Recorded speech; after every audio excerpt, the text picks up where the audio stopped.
This week's Weekly Wonder, we got a behind-the-scenes look at U.S. superstar show jumping talent, 27-year-old Lillie Keenan, as she gears up for a huge year.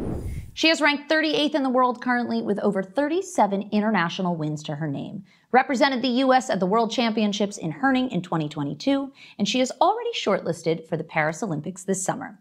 Lillie won just about everything there was to win as a junior rider and has since made a tremendous name for herself as one of the U.S. squad's primary athletes. She holds a bachelor's degree from Harvard, has started her own equestrian apparel brand, and manages to do all of it with grace, poise, and grit that only the best in our sport are capable of. It's an honor to have her with us today. So you come from the most extraordinary family. Brother is a professional hockey player, sister is a professional ballerina. How did you end up at the top of the sport in show jumping? I definitely am from an ambitious family, and since I can remember, my siblings, they were very passionate about their different sports, so I was lucky that I found horses, and it just was natural to really commit to what I was passionate about. Did someone in the family give you like the horsey bug? Definitely. My mom, she rode as a junior, and she actually stopped when she was 18, and she had nothing to do with horses.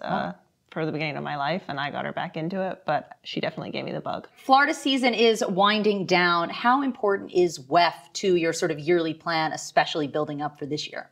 So Wellington has really become my home this time of year. For us to be competing and being able to work at home at the same time makes it a little bit difficult, but it's also a huge privilege. Yeah. And I really try to balance kind of my goals throughout the year, starting from where we start in WEF, and try not to overjump the horses, which is hard here because there's so many classes and so much opportunity. But yeah, I think to have this like one epicenter where everyone is, you can always bring like young horses, bring them up as you're jumping a 5-star the same week. That makes it a pretty special place. What's your like favorite part of the season down here?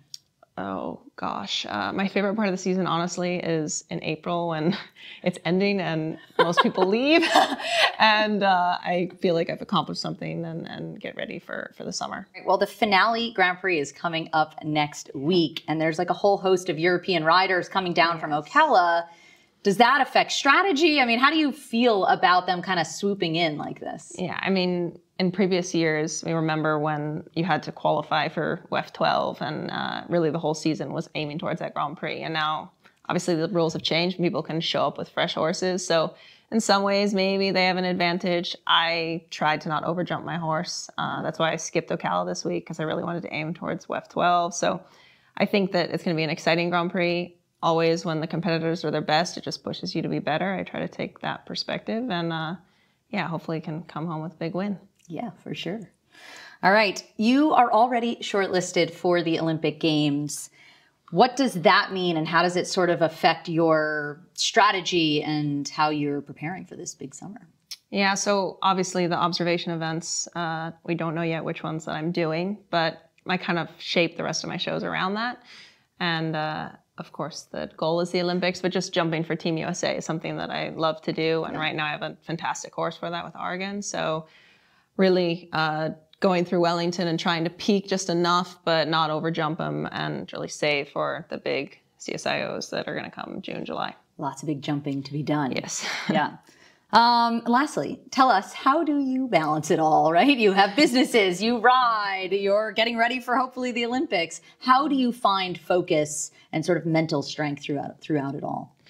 So as a kid, obviously I went to school full time and I rode, and I actually found that doing multiple things, I was better at my individual pursuits. When I was at school, I was focused on school. When I rode, I was focused on horses. So actually being busy, I think, is a strength for me. Yeah. And something that I'm well practiced in. So yeah, I just try to really be in the moment, and I'm lucky that when things go wrong, I know that I have another chance, and you're going to lose a lot more than you win. So to really focus on kind of the next goal and not get stuck in maybe the moments that feel like a step backwards. Yeah, sort of be prepared for it not going well. Exactly. Just know that it's not going to go well sometimes, but it will go well again.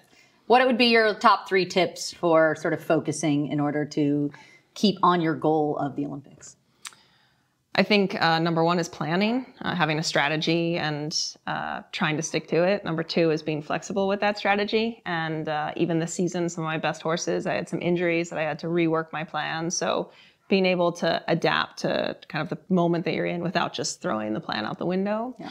And then the third thing would be surrounding yourself with people that believe in you and are very organized. I think that's made a big difference for me. Those are awesome tips. What wonderful insight that was from one of our sport's shining stars.